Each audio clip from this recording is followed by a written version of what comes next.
Estamos en el sector textil, que muchos dependen de fibras del sector de derivados de combustibles fósiles y también podrían directamente generar estas fibras a partir de biomasa. Pensamos en el sector de los fabricantes de pinturas, generadores de diferentes derivados de alimentos. Pensamos en diferentes sectores del sector químico, pues todos ellos podrían producir plásticos, por ejemplo, que ya está pasando, bolsas de plástico, en vez de ser derivados del petróleo, pues pueden ser almidón de maíz, almidón de la patata, etcétera. Algo que ya está ocurriendo actualmente. Incluso algunas grandes cadenas de supermercados están haciendo publicidad que sus bolsas ya no son de petróleo, sino son verdes y ecológicos y ahora son de almidón de maíz o de patata. Claro, todos estos sectores industriales pues significa que tenemos mayor competencia sobre las materias primas, que en un mundo cada vez más muy gente ha ido a vivir a través de grandes migraciones del campo a la ciudad, sobre todo en los que todavía vivían mayoritariamente la agricultura, como países tipo Indonesia, Filipinas, India y China.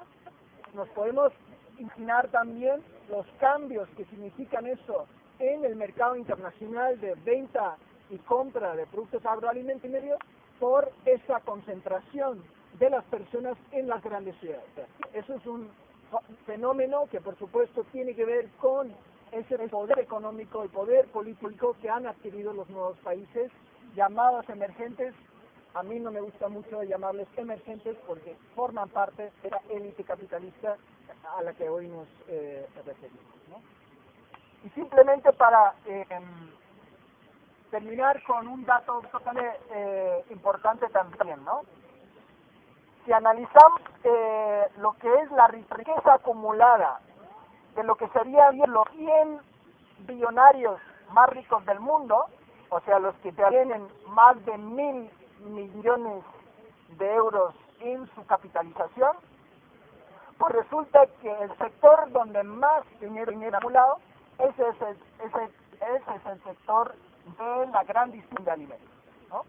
Aunque muchos de ellos, como Bill Gates, Warren Buffett o el propio Armancio Ortega, etcétera, no vienen de la distribución de alimentos, su gran capital inicial viene de este sector, pues en una investigación se ha constatado que gran parte de su inversión a través de mercados financieros, porque eso es realmente donde más dinero han sacado, no solo por la venta de prendas como en el caso de Armancio Ortega, sino por la especulación en los mercados financieros, resulta que más de 283.000 millones de dólares está en este sector de distribución de alimentos de estos 100,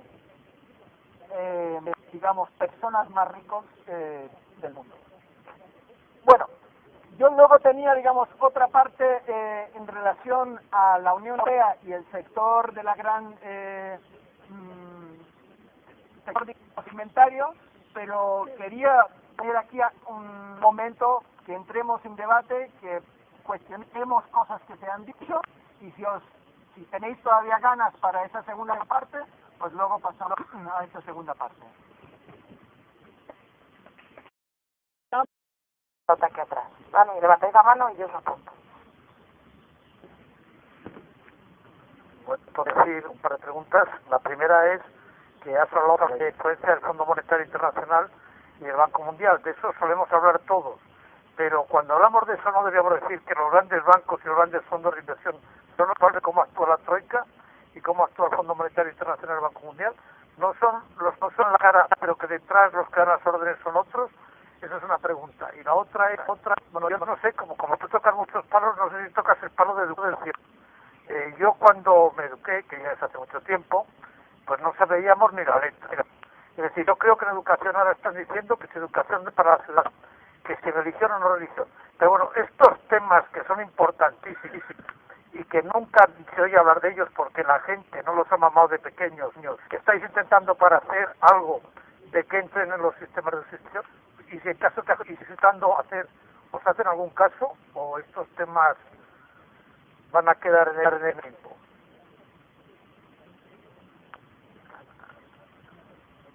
A ver, sobre la primera pregunta, los accionistas del Fondo Monetario Internacional son los estados. Los estados, pues, dinero público en los organismos internacionales financieros, ¿vale? Tanto el Fondo Monetario Internacional como el Banco Mundial. Eso es muy importante. Los organismos no funcionan como Naciones Unidas, un voto, un país, o un país, un voto. En los organismos internacionales financieros se funciona a través de la cantidad de capital que tú inviertes en estos organismos, y a partir de esa cantidad de dinero que inviertes como Estado, pues tienes capacidad de votación o influencia. De ahí pues tienes poder en el mismo organismo, y también es sobre la decisión política que se hace con el conjunto de dinero de estos organismos, qué tipo de préstamo se hace y sobre todo las condiciones que se dan ese tipo de préstamos, ¿no? Entonces, eso es una cosa, pues yo creo que bastante sabido, que pues estos organismos dependen de la voluntad política y de, por supuesto, también las mayorías políticas de cada gobierno. En el caso pues de las instituciones financieras internacionales, cosa que nunca hubo una gran diferencia si había un político en el caso del gobierno español, cómo funcionaba o cómo no se funcionaba en relación a estos organismos. Se ha ido siempre apoyando la profundización de las políticas neoliberales en los diferentes países. En relación al sistema agroalimentario, es muy importante señalar que el Banco Mundial ha apoyado permanentemente la desregulación y lo que sería la pérdida de políticas agrarias propias. Eso significa, por ejemplo, existen en muchos países políticas de apoyo a los pequeños productores. Existían almacenes y sistemas de almacenamiento público de reservas cereales, algo que está ahora mismo a nivel mundial en un punto más negativo que nunca. Eso significa cuando tú tienes pérdidas de cosechas por sequías, por diferentes tipos de cambios climáticos, pues las reservas nacionales en manos públicos pues pueden hacer que no hay aumento de los precios, porque el Estado con sus políticas públicas tiene el poder de controlar los precios, tiene un poder de controlar la demanda y la oferta, puede controlar también los mercados agroalimentarios nacionales. Todo esto son cosas que antes sí existían, que se han ido desregulando y se han hecho, de hecho, tanto en la Unión Europea como también en muchísimos países del sur, se han ido a hacer desaparecer diferentes aranceles, ¿no? Muchos países del sur que pues en los años 70 se han hecho independientes a los países excoloniales, pues tenían unos aranceles muy fuertes sobre la importación de productos agroalimentarios. Eso hacía que su propia producción estaba protegida por estos aranceles. Pues, por supuesto, otra de las medidas del consenso de Washington impuesto a los países del sur era eliminar estos aranceles a las importaciones, ¿no? Otra de las cuestiones que se han ido impuesto por parte del Fondo Monetario Internacional y el Banco Mundial es la liberalización del sector de las inversiones, ¿no?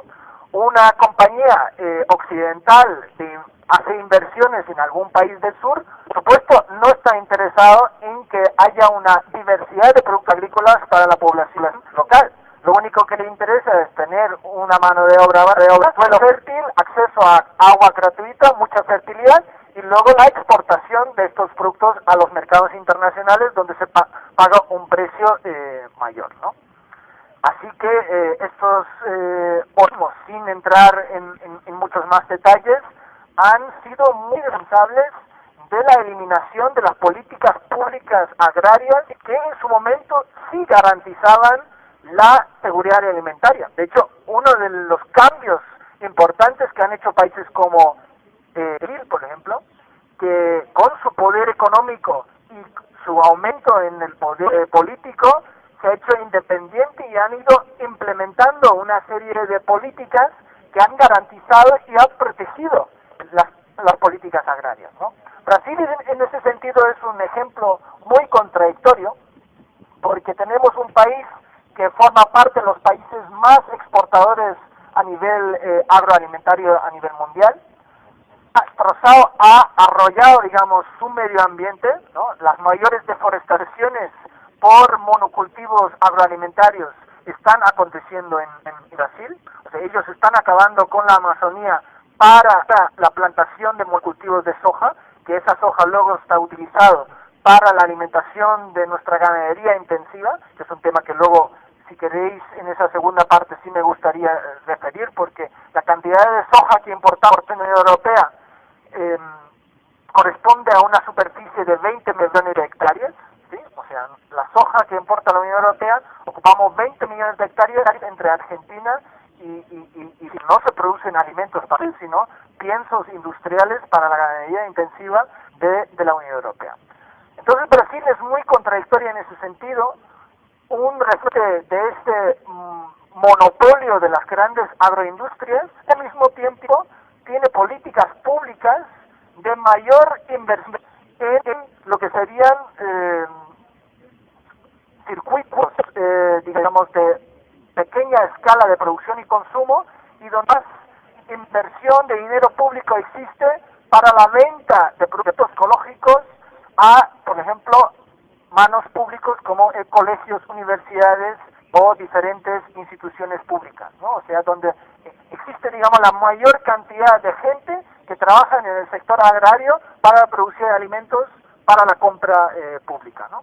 Estas son las contradicciones que existen en algunos países, como en el caso de Mali, en el caso también de Indonesia, en el caso de India. Estamos recuperando, o los propios gobiernos no siguen estas políticas de los años 80, los años 90, y sí imponen grandes restricciones a la importación o, en muchos casos, a la exportación de alimentos, porque grandes inversores han ido en la producción agraria y quieren venderlo a los mercados internacionales, y hay algunos países que ya no dejan de exportarlos cuando hay algún tipo de crisis agroalimentaria, ¿no? Entonces, afortunadamente, hay algunos países digamos, con las políticas de impuestos por parte del Banco Mundial y el Fondo Monetario Internacional, ¿no?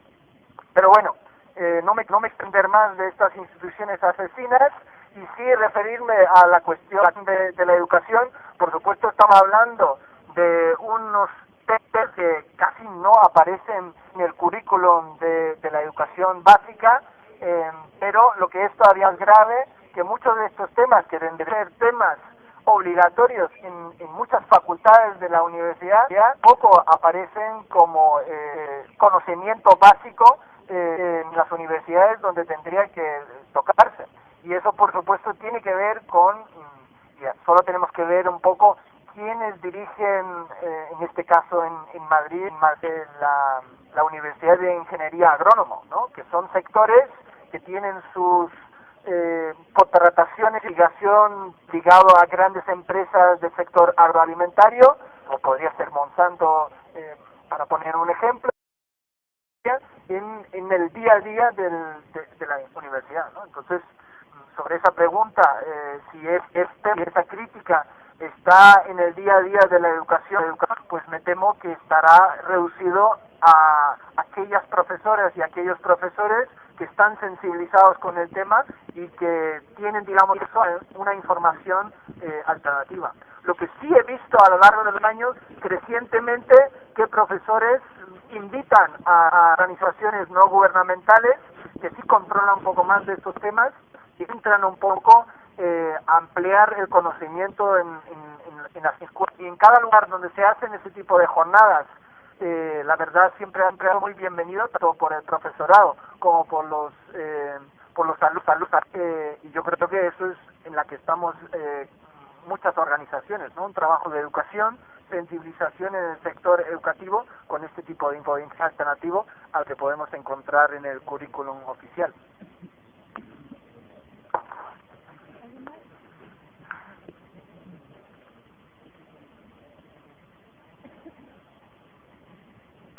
Vamos a ver, ahora estoy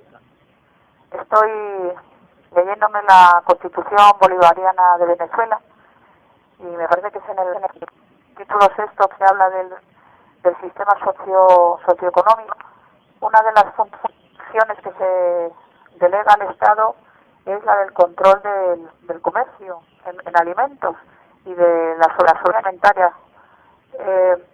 ¿Lo están pudiendo poner en la práctica o solamente sabes algo de ello? ¿Solamente se ha quedado en la Constitución? ¿O pues ahí en Venezuela cómo pueden? ¿Qué están haciendo? Si sabes algo. Justo el día de las elecciones quieren tirarme de la lengua de ese tema. ¿Hay alguna persona de Venezuela aquí? ¿No? Bueno. Uno de los problemas fundamentales de la economía venezolana es la dependencia de la producción y exportación de petróleo. Esa riqueza que significa en términos de ingresos públicos de esta venta de productos petroleros, significa que realmente no tienes que cuidar otros sectores industriales ni productivos. Y efectivamente hay una gran dependencia de la importación de alimentos en Venezuela. Y si uno hace un poco de repaso histórico de los últimos años de la relación entre Venezuela y Colombia, se da cuenta en Colombia gobierna la derecha o extrema derecha, ¿no? Incluso llegó a gobernar durante 8 años Álvaro Uribe, que está vinculado a los grupos paramilitares, son responsables de los más atroces crímenes de lesa humanidad cometidos en este país. De hecho, se está investigando a este exmandatario colombiano por sus vínculos a estos grupos paramilitares y por otros muchos delitos y crímenes que ha cometido durante su gobierno. Entonces uno puede preguntarse cómo es posible que un gobierno de izquierdas como el de Hugo Chávez ha tenido en momentos relaciones muy críticas con este gobierno colombiano y ahora con el gobierno actual de Santos, que fue ministro de Defensa de este anterior gobierno de Álvaro Uribe, de repente este gobierno de Hugo Chávez ha relaciones excelentes con este gobierno también de derecha, también neoliberal, que ahora se llama Santos, y que sí hay diferencias con el anterior gobierno de Álvaro Uribe, pero en las políticas principales sigue habiendo gravísimas violaciones a los derechos humanos, pues en principio no se entiende esta relación. Pues yo personalmente pienso, una de las razones es que el 80% de las importaciones agroalimentarias que entran en Venezuela vienen de Colombia. Entonces, por supuesto, existe una enorme dependencia en Venezuela de la producción agroalimentaria de Colombia y de las relaciones bilaterales que existen. Porque si Venezuela cortase radicalmente las relaciones diplomáticas o económicas con Colombia, tendrían que importar todos los alimentos de otros mercados y seguramente a precios mucho mayores y lo que tendría, creo, enormes consecuencias pues para toda la población, pero especialmente para los sectores más populares, que son los que más están vinculados al voto del gobierno de Hugo Chávez, ¿no? Por lo tanto, existen ahí siempre relaciones geopolíticas en relación a los sectores agroalimentarios y donde también este factor pues influye en las relaciones diplomáticas entre un país y otro, que por supuesto no es el único factor, ¿no? No quiero ahora simplificar que eso sea el único factor, pero sospecho que estas relaciones, esa dependencia y la falta de implementación, que sería otro factor, de la reforma agraria en Venezuela, ¿no? Yo creo que se ha puesto a disposición de la población muchísimos medios, ¿no? Algo que aquí no nos podríamos imaginar, o sea, acceso a tierra, acceso a casas, acceso a medios de producción, pero la gente no quiso volver al mundo rural para empezar esa reforma agraria. Entonces, no es por falta de voluntad política en el gobierno que quiere emprender una reforma agraria porque conoce su dependencia exterior de los alimentos, sino en este caso pues por una población que no ha visto todavía la importancia que significa apostar por la alimentaria y realmente volver a poblar el mundo rural y reanimar esa producción agraria que ha desaparecido fuerte del sector del petróleo.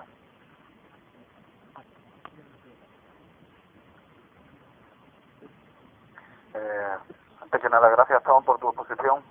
Siempre nos enseñas sobre estos temas. Y te quería preguntar un poco sobre el tema perspectiva en relación a este tema. El modelo imperante a nivel productivo, a nivel de distribución y de consumo, en el tema alimentario, pues lleva a una especialización a nivel internacional de las producciones y basa todo el modelo productivo y de distribución en las energías fósiles, ¿no?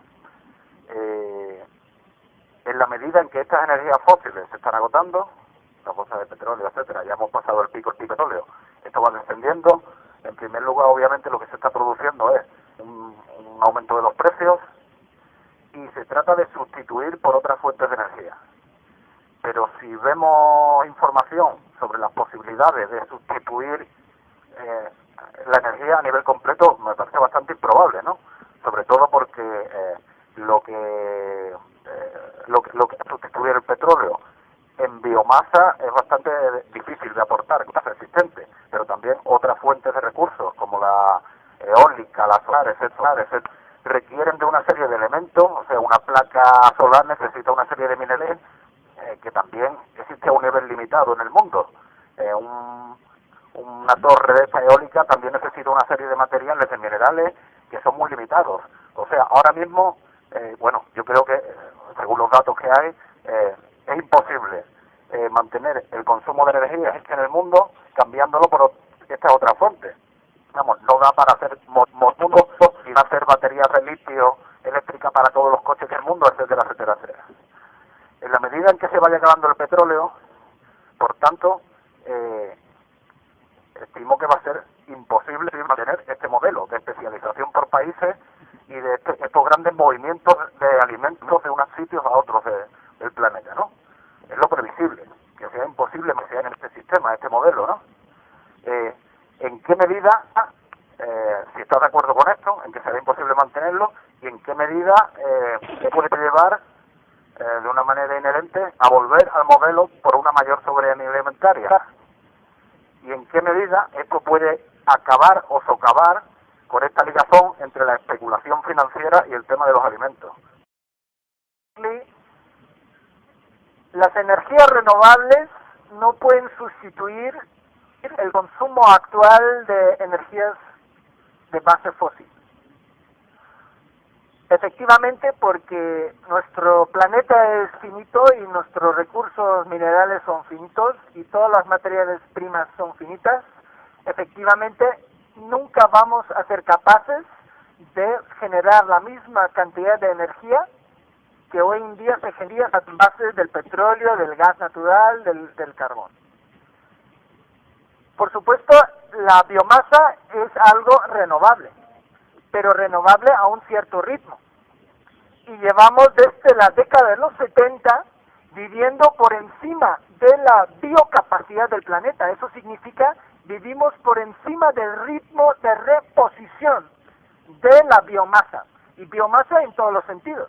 Biomasa de árboles, biomasa de los suelos, en términos de regeneración, nuestros ciclos de agua, en términos de nuestros ciclos de carbono, en nuestros ciclos también de fósforo, y también otras biomasas que son los peces y nuestra biomasa marina, pues también es una biomasa que sacamos del mar peces y se repone, pero sacamos tan rápidamente y con tanta agresividad que las especies desaparecen o en muchos casos no tienen tiempo en reponer. Entonces, cuando nos referimos que nuestro sistema capitalista por encima de las biocapacidades del planeta, eso ya pasa a partir de finales de los años 70. Y de ahí también todas esas reflexiones de nuestra deuda ecológica o nuestra huella ecológica, ¿sí? El modelo nuestro de consumo pues requeriría 3 planetas, tierras, ¿no?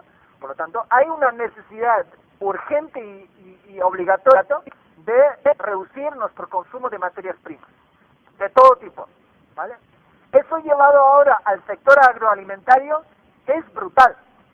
Es brutal porque yo insisto en que el actual modelo agroalimentario que tenemos aquí en Europa no sería posible sin esquilmar los recursos en otras partes del mundo, ¿vale? Y voy a entrar un poco en algunos detalles. El requisito para que la industria alimentaria europea pueda exportar sus productos a precios competitivos, eso significa a precios debajo de precios de producción en los países del sur, solo se da por la importación de materias primas baratas y accesibles. Existe en el seno de la Unión Europea diferentes comités de expertos, como lo llaman, expertos entre conmigo. Y existe entre estos comités de expertos, existe uno que se llama Foro de Alto Nivel para un mejor funcionamiento de la cadena de suministro de alimentos. Foro de Alto Nivel para el mejor funcionamiento de la cadena de suministro de alimentos. Bueno, ¿qué significa eso? Pues en realidad quieren que haya un suministro suficiente y un suministro barato de materias primas, ¿vale? La Unión Europea es el mercado económico que más importaciones tiene a nivel mundial de todo tipo de materias primas agroalimentarias. Importamos el total 17% de todo lo que se produce a nivel de materias primas en el mundo.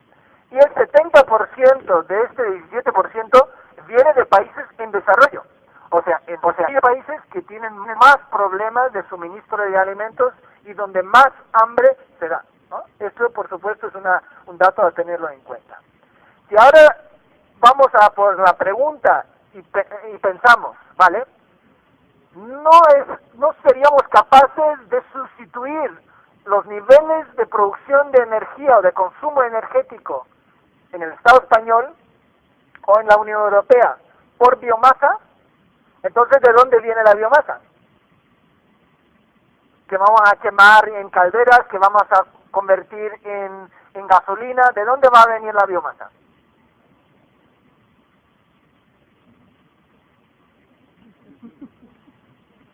A ver, ¿de dónde? No lo escucho. ¿De los seres humanos? No.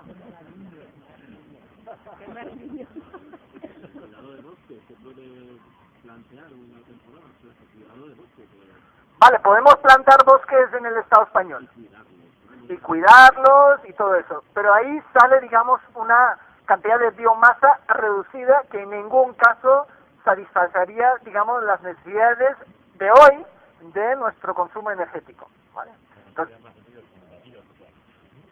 Entonces, conclusión, no nos queda otra solución que invadir otros planetas, pero no es que estamos invadiendo otros planetas, estamos invadiendo otros países, ¿vale? O sea, nuestra base de materias primas fundamentalmente se abastece de otros países.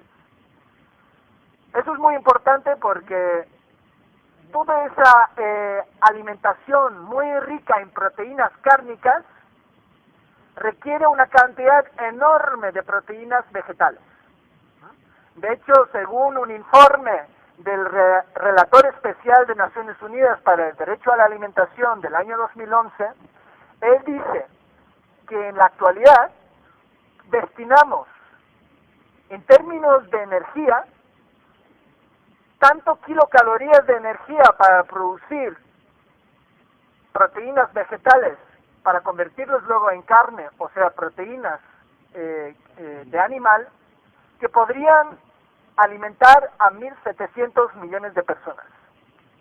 Esto es un dato muy importante. O sea, en vez de alimentar a la ganadería intensiva, que a su vez tiene enormes consecuencias ambientales, nos contamina, digamos, las aguas, nos contamina el suelo, genera unas situaciones de maltrato animal, de tortura, de situaciones realmente de crueldad en estos asentamientos de animales masivos, ¿sí? Además de una serie de situaciones laborales en estas grandes granjas, digamos, absolutamente en forma de esclavitud, pues Luego tenemos otra serie de impactos sobre nuestra salud, o sea, esta producción industrial de carne, de leche o de productos derivados de carne no son buenos para nuestra salud, o sea, tenemos una serie de consecuencias. Recién hace 2 semanas salió un estudio nuevo de una universidad de Francia, de un investigador que se llama Seralini, os lo recomiendo mucho. Ha alimentado durante 2 años 3 grupos de ratones con maíz transgénico. Yo no voy a entrar ahora en detalles, pero cada uno de los grupos lo alimentó de forma distinta, porque cada uno de ellos estaba alimentado con maíz donde se aplicó un agrotóxico, que es un herbicida que se llama glifosato. Ese glifosato es el herbicida más utilizado en la agricultura. Lo utilizan aquí también en el Parque del Retiro y lo utilizan en muchos sitios, pero también lo utilizan en la agricultura. Este glifosato, pues, hace que no solo se queda en el maíz el glifosato, sino lo que él descubrió, que por supuesto más tarde también se puede transmitir con los productos derivados que comemos. Por lo tanto, en la cadena agroalimentaria se quedan, digamos, los agrotóxicos con las que alimentamos a nuestras vacas, gallinas y cerdos, ¿vale? Y eso puede generar todo tipo de disfunciones de nuestros organismos y se relaciona los agrotóxicos con la aparición de diferentes tipos de cáncer en nuestros órganos. Bueno, hecho esa paréntesis, esta agroindustria y especialmente la ganadería industrial, pues requiere de unas materias primas muy baratas, y esas materias primas baratas es fundamentalmente maíz y soja de los países del sur, en este caso Brasil y Argentina. Y ahí, al mismo tiempo, fumigamos, destruimos recursos de agua, destrozamos los suelos, fumigamos a las poblaciones que viven en sus alrededores. Tuvimos muy recientemente en Madrid, en Zaragoza y Barcelona unas madres de unas zonas de Argentina que llevan años luchando contra las fumigaciones porque se ha descubierto que las malformaciones, incluso la muerte de algunos de sus familiares, estaba relacionado con las fumigaciones con avionetas de los monocultivos de soja que luego se convierten en los piensos que nosotros damos a las gallinas, vacas y cerdos aquí en la Unión Europea, ¿vale? Entonces, en este caso, tenemos muchísimas razones para pensar y denunciar que esta dependencia enorme de producción de electricidad en base de biomasa, y esa biomasa viene importada de África, de Sudamérica, donde se deforestan, digamos, los bosques para luego convertirles en pellets para producir electricidad aquí, pues obviamente estamos hablando de una locura de fines desconocidos. Lo que pasa es que lo que plantea Charlie hoy en día ya es una realidad. O sea, el 90% de las materias primas de las centrales de producción de agrocombustibles aquí en España es materia prima de otros países. O sea, no es producido aquí, por lo tanto no es ni siquiera un argumento para generar empleo en el mundo rural que está en crisis aquí en el Estado español. Más allá de todas las consecuencias que supone en términos de generar más emisiones de gases de efecto invernadero. Y no quiero alargarme mucho más, pero es un tema ahora de enorme actualidad y de enorme conflicto en la Comisión Europea, porque se están peleando entre varios comisarios, porque unos dicen que los agrocombustibles son buenos porque pueden reducir los problemas del cambio climático, pero lo que han descubierto las propias investigaciones que encargó la Comisión Europea, que la mayoría de las materias primas que quemamos aquí en Europa o que convertimos en combustible para los coches genera incluso en algunos casos más emisiones de gas de efecto invernadero que los combustibles fósiles. ¿Sí? Eso es por supuesto una brutalidad que incluso es ilegal, porque como sabéis la directiva de energías renovables que obliga a mezclar nuestra gasolina con gasolina de origen vegetal, de biomasa, obliga a reducir en cierta cantidad las emisiones de gases de efecto invernadero. O sea, tienen que ser energéticamente más tienen que tener un coeficiente energético mayor que los combustibles fósiles, pero sobre todo tienen que reducir las emisiones de gases de efecto invernadero. Estos agrocombustibles, lo que actualmente están. Entonces es muy importante la reflexión que aquí se ha hecho con esta pregunta, que efectivamente esta apuesta nueva por las energías renovables sin reducir el consumo energético no solo es imposible, sino actualmente ya está causando enormes consecuencias sociales, ambientales, económicas en muchos países del sur del planeta. Y si realmente queremos apostar por un cambio del sistema, significa reducir radicalmente nuestro consumo energético, reducir radicalmente nuestro consumo de materias primas. Y en el sector agroalimentario, eso significa cambiar radicalmente de una políticas agrarias industriales a una basada en la agroecología y la soberanía alimentaria. Y eso sí significa enormes posibilidades de creación de empleo. Nos imaginamos ahora estos millones de toneladas de soja que importamos de Brasil y Argentina para la ganadería intensiva. Si nosotros apostamos por la ganadería extensiva, tendríamos en primer lugar un problema resuelto que tiene que ver con los incendios forestales, porque la gestión de los bosques o algunas zonas boscosas tiene que ver con la falta de gestión forestal, y eso tiene que ver con la crisis del mundo rural y la crisis de la ganadería extensiva. Si nosotros buscamos medios de convivencia entre la ganadería extensiva y la gestión forestal, tendríamos ingresos a través de la biomasa producida en estas zonas, y sobre todo porque la propia ganadería extensiva ayuda a gestionar, digamos, los montes. Es una cuestión que ha existido durante muchísimo tiempo a lo largo de nuestra historia. Eso es un tema. Lo segundo es, nosotros mismos podemos producir nuestros piensos. Siempre lo hemos hecho, a través de diferentes plantas de oleaginosas, que pueden ser garbanzos, lentejas y muchísimas otras plantas que son muy ricas en proteínas vegetales y podrían ser una todavía mejor alimentación para nuestros ganados que lo que importamos de esa comida de soja transgénica envenenada de Argentina y Brasil. Y esa producción de piensos locales, sí, eso requeriría muchísimos empleos nuevos y eso generaría empleo en el mundo rural. Y ahí también tendríamos resuelto un tercer problema, que es la cuestión del cambio climático, porque la plantación de las plantas como los garbanzos, lentejas, etcétera, son plantas que fijan muchísimo nitrógeno en el suelo. Ese es el nitrógeno que luego causa el efecto invernadero, pero en este caso es al revés. Estas plantaciones pues lo captan de la atmósfera y lo inyectan en el suelo. Así que resolveríamos muchos problemas al mismo tiempo, pero por supuesto eso requiere acabar con la gran agroindustria, acabar con los grandes supermercados de gran distribución de alimentos, requiere también romper con los monopolios que tienen las grandes empresas, y esto es algo que ya está pasando. Por eso estamos bastante optimistas, porque todo lo que es el movimiento por la soberanía alimentaria, lo que son los grupos de consumo, lo que son las pequeñas cooperativas de generación, producción de alimentos y distribución de alimentos a pequeña escala, es algo que ha aumentado y ha generado mucha demanda en estos últimos años, no solo en el Estado español, sino en muchos otros países.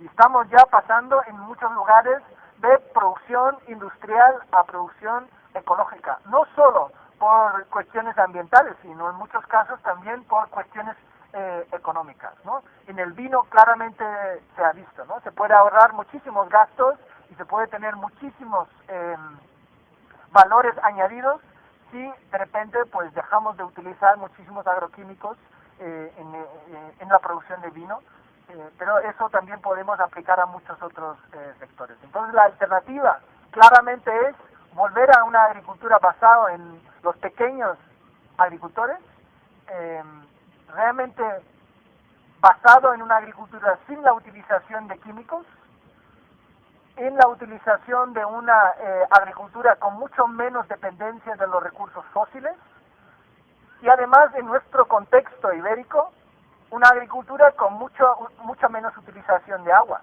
¿no? porque el cambio climático en las próximas décadas nos va a poner en una situación de mucho menos acceso a agua y necesitamos una agricultura biodiversa que sea capaz de responder a esa menor capacidad de tener agua, y no como lo propone el Ministerio de Agricultura. Ellos proponen más regadíos cuando realmente vamos a tener menos agua en los ríos, por lo tanto esos regadíos es pan para hoy y hambre para mañana, y lo que apuestan desde hace muchos años por muy pocos tipos de variedades. O sea, eso es un monocultivo tras otro, cuando realmente hemos visto la que necesitamos para responder a la situación de cambio climático es una biodiversidad en la agricultura. Y esa biodiversidad nos lo han enseñado los pueblos indígenas en los Andes, que tienen 600 diferentes variedades de patatas o miles de diferentes variedades de maíz, como en el caso de México, y eso sí son maneras de hacer agricultura a pequeña escala que sí puede responder a sequías, a heladas, a aportaciones de inundaciones o a diferentes adversidades como podrían ser plagas. No como en nuestro caso se ha apostado por monocultivos como el maíz, que además está genéticamente modificados, y estas propias modificaciones genéticas que tienen impactos sobre el medio ambiente y sobre nuestra salud pública, pues de repente ya tenemos muchísimas plantaciones donde las propias plagas se han hecho resistentes, ¿no? En el caso nuestro, en Aragón y Cataluña, el taladro se ha hecho resistente a la modificación genética del maíz MON 810, y en muchas partes de Estados Unidos, de Brasil y muchas otras partes, las hierbas se han hecho resistentes al herbicida, lo que provoca que los agricultores tienen que utilizar cada vez más herbicidas, lo que nos envenena a través de los productos que antes explicaba. Entonces, nuestra alternativa está muy clara, y en muchas partes del mundo es un sector en auge de lo que es el sector de la soberanía alimentaria, de lo que es realmente el cambio a unas cadenas de producción y consumo a muy pequeña escala, y creemos que también eso es un factor por la que cada vez más gente está interesada en ese tema, porque es un tema realmente alternativo, donde se ve una alternativa al sistema capitalista, donde se ve una alternativa a nuestras necesidades básicas, que es la alimentación, donde se ve una alternativa en la generación de empleo, donde se ve una alternativa también a la crisis ambiental.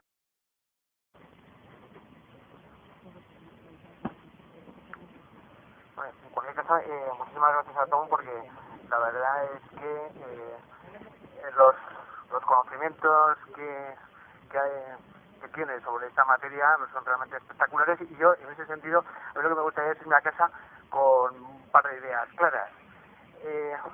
Podríamos, sería posible resumir lo que podrían ser 3 o 4 iniciativas concretas para conseguir articular un plan de seguridad alimentaria que pudiera terminar con las hambrunas. 3 o 4 medidas concretas e inmediatas a proponer en un programa de movilización que pudiera haber. Y una cuestión concreta, lo que es la inversión financiera y especulativa en los mercados de materias primas, ¿sería necesario prohibirlos absolutamente, o cabe una regulación razonable de esos mercados financieros que no produjeran unos incrementos de precios incompatibles con aprovisionar de productos y de materias primas a los pueblos? ¿Cuánto tiempo tenemos hasta que oscurece? A ver, 3 medidas.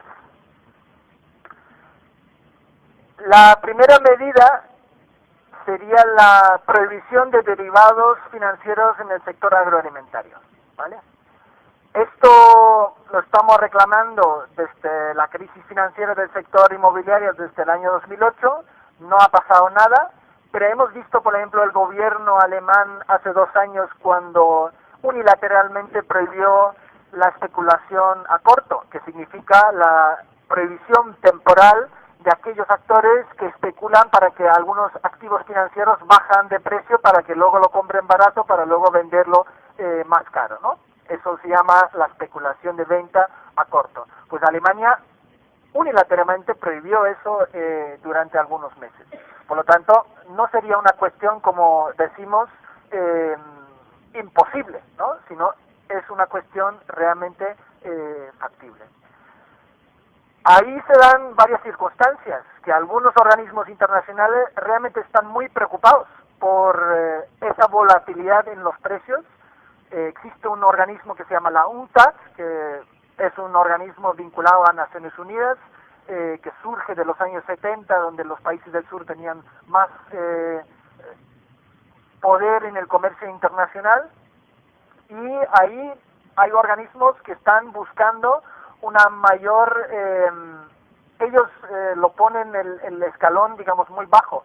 Solo lo que quieren conseguir es que sea transparente todo tipo de transacciones las que se hacen en relación a la compra y venta de productos financieros en el sector agroalimentario. Para nosotros eso es obviamente demasiado corto.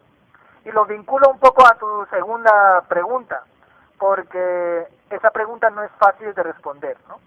Porque algunas personas de la materia defienden que el origen de los futuros en el sector agroalimentario, que se crearon ya en el siglo XIX, eran beneficiosos para el sector agroalimentario. Y lo voy a intentar explicar muy brevemente.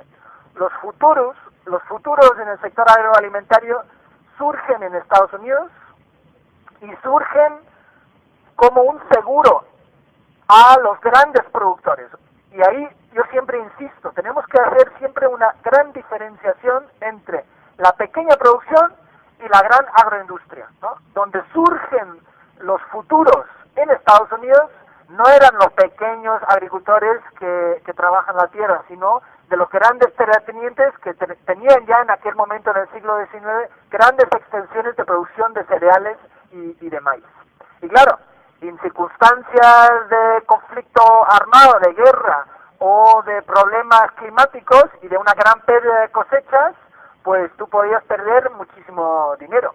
Pero sobre todo estábamos ya hablando en una época donde Estados Unidos ya empezaba a exportar cereales a Inglaterra, ¿vale? Entonces había algunos comerciantes que querían estar seguros de recibir sus productos, y por supuesto había algunos grandes productores que querían estar seguros de recibir un cierto precio. No les interesaba la volatilidad, no les interesaba que sea muy alto o muy bajo el precio, sino a cada una de las partes interesaba que entregasen los productos y el otro les interesaba vender el producto.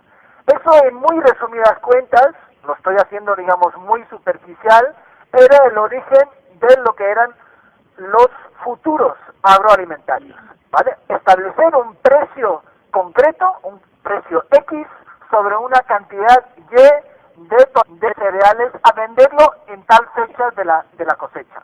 Y si había algún problema climatológico o se me quemaba la cosecha, el que tenía que recibir la cosecha aún así pagaba lo que tenía que pagar porque esto era el contrato, ¿vale? Eso era algo muy importante, y aún si bajaban o subían, digamos, las cosechas, los que compraban los cereales no podrían variar los precios de forma indefinida. Eso con los años varió muchísimo y por eso se convirtió la Bolsa de Chicago, que era en el corazón de la producción de maíz en el Middle East de Estados Unidos, por eso la Bolsa de Chicago se convirtió en la bolsa de referencia de esta venta de compra y venta de contratos de cereales y otros productos agroalimentarios. Y los mercados internacionales, los precios de soja, los precios de carne, los precios del zumo de naranja, etcétera, etcétera, muchos dependen directamente en los precios negociados en la Bolsa de Chicago. De ahí algunos piensan que algo de especulación o algo de negocio financiero en estos sectores es beneficioso para dos partes. Yo personalmente no creo en eso. Yo personalmente creo que este tipo de sectores de financiarización de la alimentación deberían estar absolutamente prohibidos. Pero bueno, yo simplemente he intentado mostrar un poco la complejidad de estas cuestiones, porque aquí han ido intentar a desaparecer lo que son los seguros agrarios y financiarizar cada vez más. O sea que lo que eran antes seguros públicos con dinero público a subvencionar aquellos sectores agrarios que tuviesen pérdidas en caso de incendios, en caso de problemas climatológicos, en problemas de sequías o heladas, pues han ido reduciendo eso cada vez más y lo quieren sustituir por contratos privados. O sea, quieren ir a por un nuevo negocio grande de las empresas de seguros, las empresas financieras, los bancos, para que ofrezcan seguros privados a las agricultoras o los agricultores, que es un proceso también muy peligroso en generar una gran deuda financiera al sector agrario para que dependen del sector financiero en ese sentido, ¿no? Entonces, una de las demandas que tú has pedido, de las 3 demandas, sería que deberíamos realmente incluir en nuestras movilizaciones actuales, que es atajar la cuestión de la crisis alimentaria y prohibir la especulación financiera y poner precios justos para productores y para consumidores, ¿no? Y eso sería una intervención pública del Estado de crear organismos de gestión de los precios, ¿no? Que no esté en manos de las grandes superficies. Yo pondría ahí otro gran segunda demanda, lo hemos discutido en una de estas asambleas extraordinarias después de los grandes recortes en julio, cuando algunas personas hablaban del boicot a las grandes superficies y no había consenso sobre eso. ¿Y por qué no había consenso sobre eso? Porque estamos viendo en ese momento de la crisis cada vez más gente de la clase media, pero sobre todo las clases más desfavorecidas, van a las grandes superficies porque ahí la alimentación es más barata. ¿Y de dónde viene gran parte de la alimentación a los comedores donde se da comida gratis para la gente que no tienen para comer? También viene de las grandes superficies. O sea, lo que pasa hoy en día es que la crisis les afecta doble o triplemente porque comen comida basura de lo que sobra o de lo que sale, digamos, de estas grandes superficies. Pero lo que no sabe la gente empobrecida, que va al gran supermercado a comprar la leche por 50 y del mundo urbano. Ese vínculo no lo estamos haciendo suficientemente en nuestras movilizaciones, por lo tanto esa prohibición de las grandes superficies no es para acabar con los precios baratos para la gente más desfavorecida, pero en esta dinámica en la que estamos ahora mismo todavía nos hemos alejado más de evitar que las grandes superficies tengan menos consumidores, ¿no? Nosotros tenemos que apostar por la creación de grupos de consumo que tengan los consumidores como contrapartes y eliminar lo que son los intermediarios. Eso sería, digamos, el segundo gran tema. Y el tercer gran tema, no sé por qué ir, pero yo creo que sería necesaria una reforma de la política agrícola común de la Unión Europea, que tiene impactos para millones de personas aquí. Tiene que ver con el 80% de la gestión de nuestro territorio, o sea, tiene enormes consecuencias ambientales, tiene que ver con nuestro mundo rural, tiene consecuencias en los países del sur, tiene consecuencias en términos de cambio climático, o sea, eso sería un gran tema que lamentablemente los medios de comunicación y la opinión pública solo lo relaciona con los agricultores como únicos afectados. Nosotros no creemos que eso sea así. La masa de consumidoras y consumidores realmente deberían tener en cuenta que el derecho a la alimentación, el derecho a la soberanía alimentaria, no solo es una cosa que tiene que ver con los productores, sino tiene que ver con los consumidores. Y yo creo que el papel que tiene la gente que no son productores de alimentos sino consumidores es fundamental en este movimiento por la soberanía alimentaria, ¿no? Entonces yo situaría ahí la tercer gran demanda y por supuesto la desaparición de los transgénicos de nuestra agricultura y de nuestra alimentación como parte de esa tercera gran demanda, pero ya te digo, es bastante difícil resumir un tema que es nuestra primera necesidad junto al agua en tres demandas, pero yo creo que ahora tenemos una enorme capacidad de movilización en relación a los temas de crisis económica, y es el momento de vincularlo a la crisis del mundo rural y específicamente hacer estas relaciones de que si cambiamos el modelo de producción y consumo de alimentos, no solo estaríamos planteando una alternativa muy real en términos económicos, de generación de empleo, sino también una alternativa en términos de cómo gestionar nuestra economía. Porque el grave crimen que ha pasado con la concentración en los grandes supermercados y la gran distribución de alimentos es un tema para estudiarlo muy a fondo, y cómo se han ido aprovechando de permanentes reformas y liberalizaciones en la economía, y de ahí, digamos, también la complejidad que devolver esto, volver a generar pequeñas tiendas de barrio, volver a revivir los mercados directos en los barrios. Eso tiene una enorme capacidad de dar la vuelta a la crisis económica, generar empleo, generar nuevas relaciones productor-consumidor, pero también significa no alejarnos de la producción, sino acercarnos más, volver a generar más enganche. Por eso, en Francia, por ejemplo, lo que es el sector de la venta directa en mercados, etcétera, pues corresponde a una gran parte del Producto Interno Bruto en comparación a nosotros, donde eso es muy minoritario, ¿no? Y yo creo que tenemos ahí mucho que aprender de algunos de los países de nuestro alrededor donde se ha avanzado más. Y por supuesto, España es el país de la Unión Europea que más producción ecológica tiene, pero la mayor parte de eso va a los países del norte. Lo que tenemos que conseguir es producir sin químicos, pero que estos productores sean accesibles para la gente, y que no sea visto la producción ecológica como algo de una élite o de gente con mucho poder adquisitivo, sino que la buena alimentación, el derecho a una buena alimentación, se convierte en algo que la gente vea como algo muy necesario para su propia salud, para la salud del planeta, pero sobre todo de volver a generar un mundo rural vivo que tan urgentemente necesitamos, porque 4% de la población no puede alimentar el resto del 96% de la población. Es absolutamente imposible.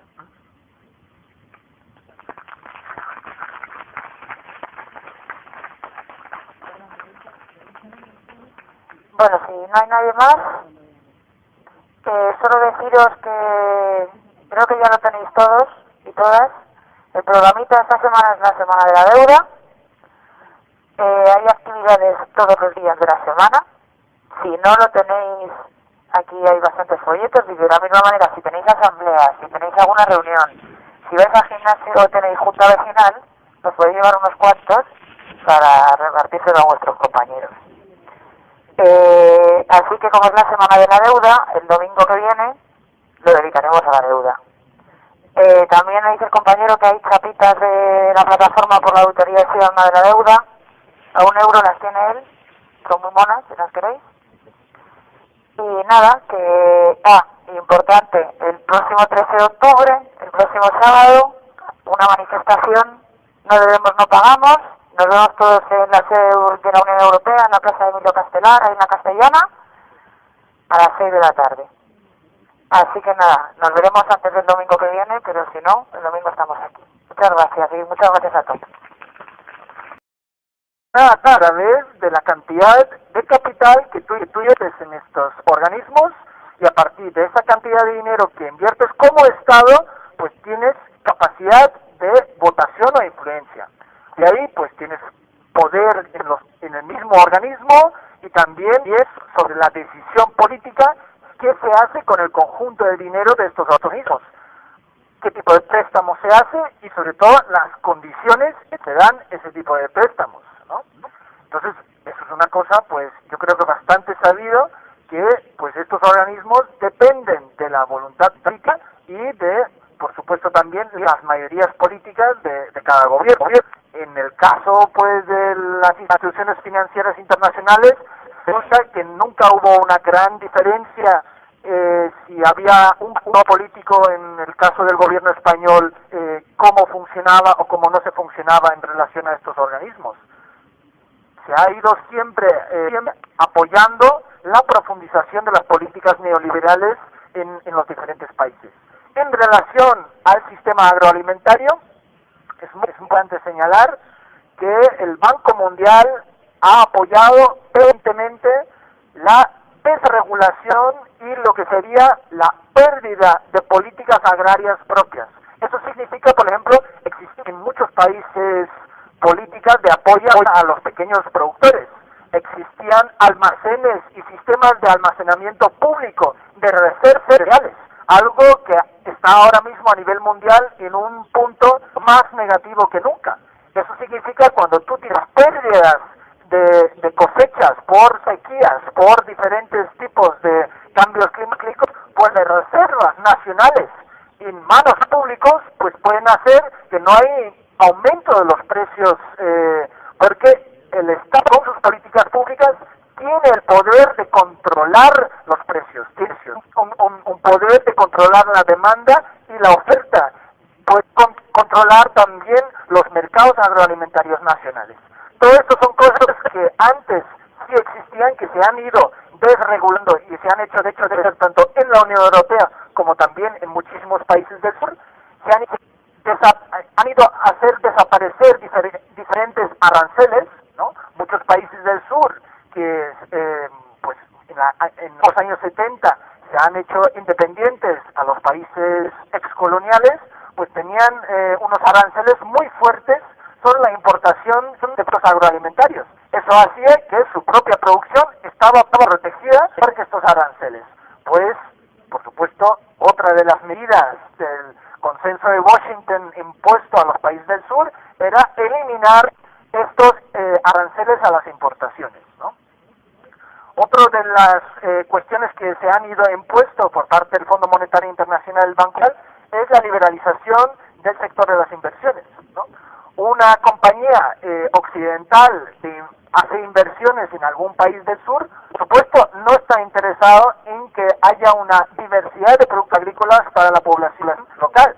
Lo único que le interesa es tener una mano de obra, suelo fértil, acceso a agua gratuita, mucha fertilidad y luego la exportación de estos productos a los mercados internacionales donde se paga un precio mayor, ¿no? Así que estos organismos, sin entrar en muchos más detalles, emergentes porque forman parte de la élite capitalista a la que hoy nos referimos, ¿no? Y simplemente para terminar con un dato importante también, ¿no? Si analizamos lo que es la riqueza acumulada de lo que serían los 100 billonarios más ricos del mundo, o sea, los que tienen más de 1.000 millones de euros en su capitalización, pues resulta que el sector donde más dinero acumulado, ese es el sector de la gran distribución de alimentos, ¿no? Aunque muchos de ellos, como Bill Gates, Warren Buffett o el propio Armancio Ortega, etcétera, no vienen de la distribución de alimentos, su gran capital inicial viene de este sector, pues en una investigación se ha constatado que gran parte de su inversión a través de mercados financieros, porque eso es realmente donde más dinero han sacado, no solo por la venta de prendas como en el caso de Armancio Ortega, sino por la especulación en los mercados financieros, resulta que más de 283.000 millones de dólares está en este sector de distribución de alimentos de estos 100, personas más ricos del mundo. Bueno, yo luego tenía, otra parte en relación a la Unión Europea y el sector de la gran sector alimentario, pero quería tener aquí un momento que entremos en debate, que cuestionemos cosas que se han dicho. Estamos en el sector textil.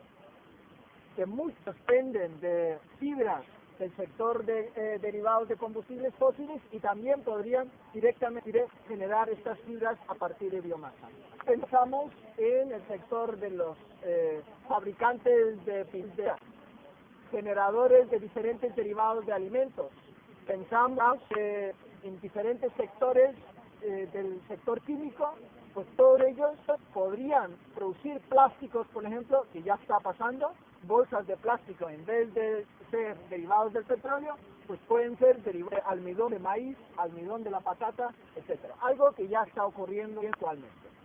Incluso algunas grandes cadenas de supermercados están haciendo publicidad que sus bolsas ya no son de petróleo, sino son verdes y ecológicos y ahora son de almidón de maíz o de patata.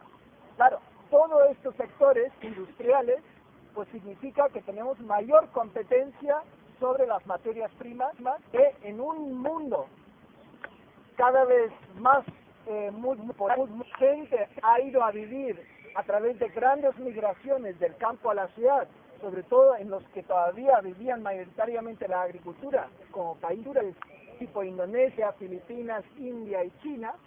Nos podemos imaginar también los cambios que significan eso en el mercado internacional de venta y compra de productos agroalimentarios por esa concentración de las personas en las grandes ciudades. Eso es un fenómeno que por supuesto tiene que ver con ese poder económico y poder político que han adquirido los nuevos países llamados emergentes. A mí no me gusta mucho llamarles países. Si tenéis todavía ganas para esa segunda parte, pues luego pasamos a esa segunda parte. Aquí atrás. Vale, levantáis la mano y yo os apunto.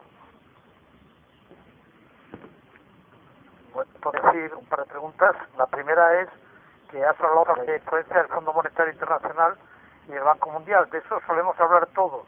Pero cuando hablamos de eso no deberíamos decir que los grandes bancos y los grandes fondos de inversión son los de cómo actúa la Troika y cómo actúa el Fondo Monetario Internacional y el Banco Mundial. No son la cara, pero que detrás los que dan las órdenes son otros. Esa es una pregunta. Y la otra es, bueno, yo no sé, como tú tocas muchos palos, no sé si tocas el palo del cielo. Yo cuando me eduqué, que ya es hace mucho tiempo, pues no sabíamos ni la letra. Es decir, yo creo que en educación ahora están diciendo que es educación para la ciudad, que si religión o no religión. Pero bueno, estos temas que son importantísimos y que nunca se oye hablar de ellos porque la gente no los ha mamado de pequeños, que estáis intentando para hacer algo de que entren en los sistemas de justicia, y si en caso que estáis intentando hacer, ¿os hacen algún caso o estos temas van a quedar en el tiempo?